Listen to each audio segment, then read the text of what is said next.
3×16. El muerto que habla. ¿Qué fue lo que sintieron apenas la reconocieron? Hambre. Apenas la mujer que estaba en el centro del círculo delimitado por las otras y que desde su posición comandaba la ceremonia se despojó de la máscara que ocultaba su rostro, y esos inertes reconocieron a Inés, los invadió un hambre descomunal desbordante. ¿Esperaba alguno de ellos una revelación de estas características? En absoluto. Ni siquiera esperaban que los acontecimientos se precipitaran a esa velocidad. ¿Es que acaso no consideraron que el 29 de marzo iba a representar una fecha bisagra? En absoluto. La situación se les había tornado inmanejable. Al enterarse de que eran hermanos y fundamentalmente los episodios nocturnos los habían desestabilizado por completo, se mantenían a la expectativa de una nueva revelación, aunque no de una que, como la que acababan de recibir, equivaliera a su inmediata condena. ¿En ningún momento sospecharon de Inés?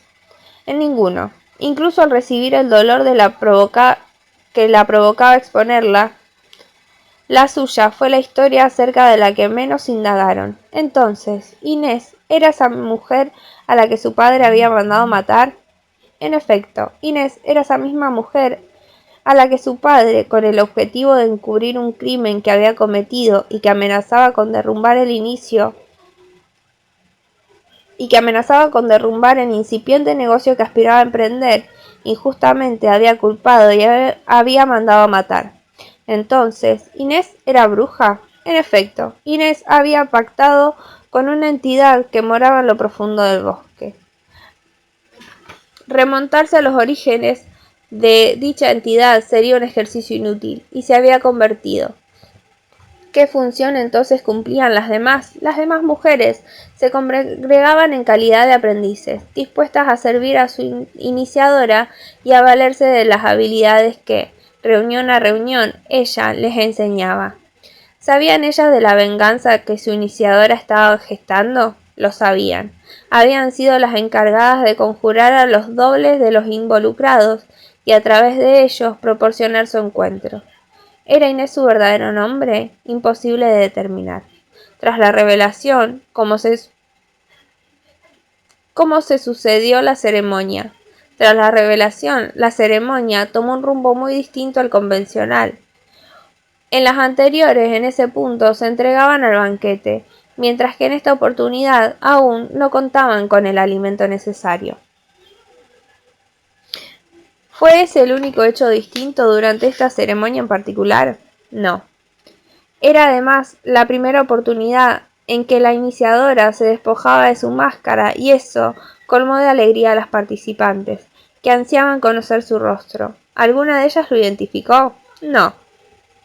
Significó para las asistentes una auténtica sorpresa.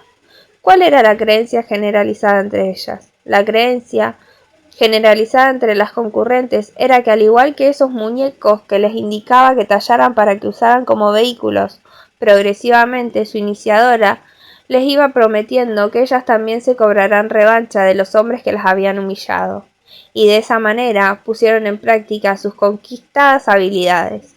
Lo que hasta esa noche las habían ido surtiendo de alimento eran hombres con los que arrastraban asuntos pendientes, y de un modo gradual, para no levantar sospechas, planeaban desquitarse con todos.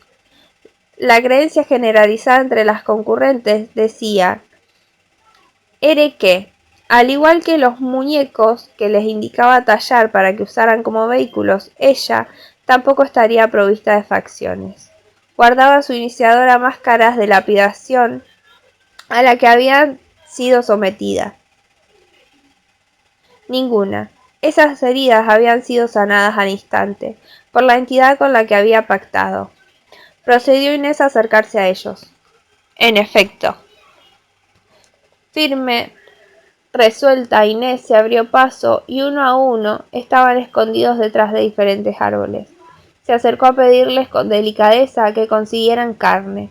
¿Qué reacciones experimentaron ellos ante el contacto con la palma de su mano?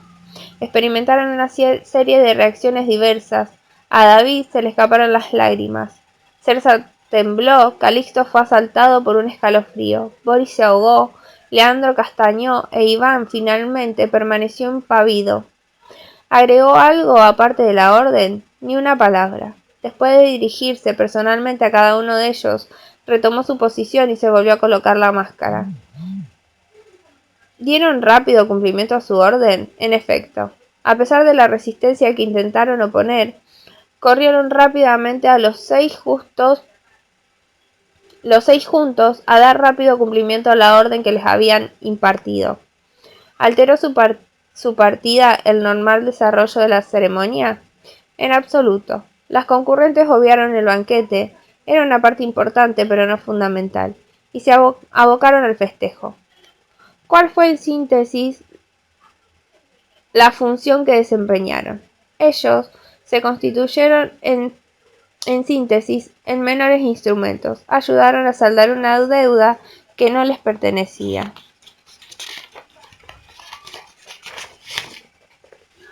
El viernes 29 de marzo, en su habitual recorrido nocturno por la zona periférica, recordemos que en los últimos meses se han registrado sobrados casos de cuatrismo, uno de los oficiales de nuestras fuerzas de seguridad fue puesto en alerta por un grito desgarrador.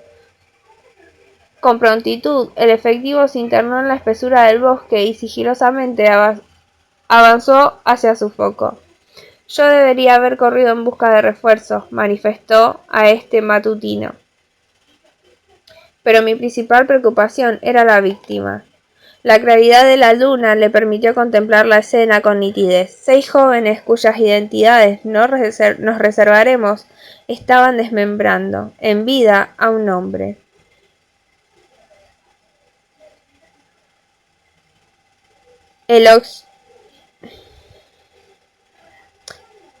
El occiso respondía al nombre de Lisandro Aristegui.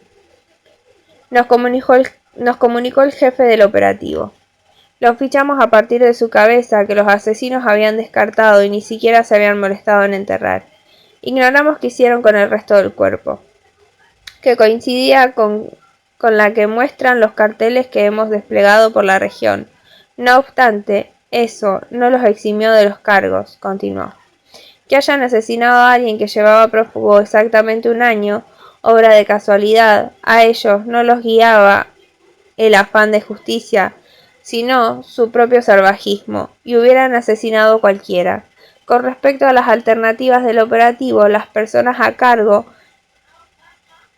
indicó. Asistido el oficial que desesperado había llegado a la delegación, salimos disparados.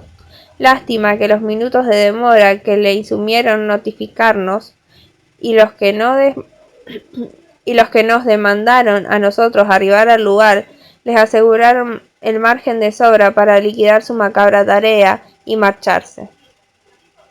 La dificultad del accidental testigo para describirlos nos decidió a obrar con precaución.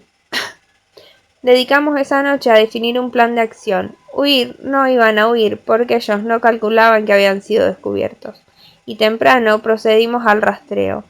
Con inmenso dolor nos enteramos que uno de ellos era un miembro de nuestra fuerza, y con mayor dolor todavía. No me pidan que le revele las fuentes. Nos enteramos que, en las semanas previas, un gran número de vecinos había colaborado con los revoltosos.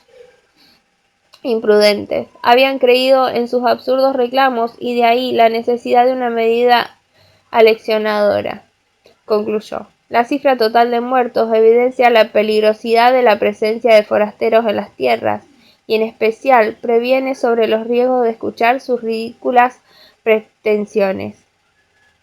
El desafortunado incidente nos ahorró, en definitiva, la indeseada propagación de sus perniciosas ideas, otro foco de infección que se nos erradicó a tiempo.